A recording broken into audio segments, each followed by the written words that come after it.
ញ្ញាឈិនរតនៈវះកាត់បដូរខ្ទង់ច្រមុះបន្ថែមសម្រស់លើករាសី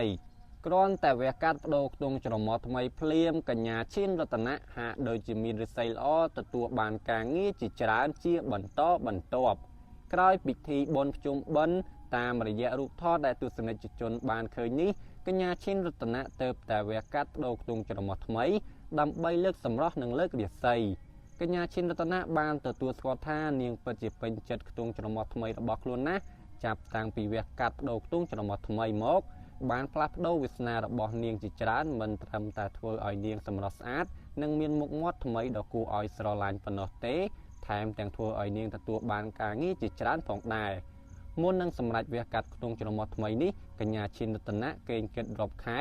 ខ្លាចវះកាត់ឲ្យសម្រស់មិនស្អាតដូចបំណងដែលធ្វើឲ្យមានការខាតបង់ការងារនិងរូបសម្រស់ពីមុននាងមិនធ្លាប់បានឆ្លងកាត់មុខកំបិតមកពីមុនឡើយតែក្រោយពីទួបានការប្រឹក្សាពីគ្រូពេទ្យជំនាញនិងមានការលើកទឹកចិត្តពីមិត្តភ័ក្តិនាងក៏សម្រេចកាត់វះម្ដងទៀតជាលទ្ធផលគឺជោគជ័យនិងសម្រស់ស្អាតដូចអ្វីដែលខ្លួនចង់បាន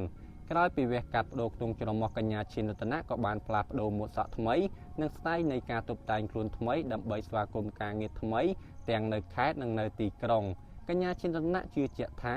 ការវះកាត់កែខ្ទង់ច្រមុះថ្មីពិតជាធ្វើឲ្យនាងមានរិស័យ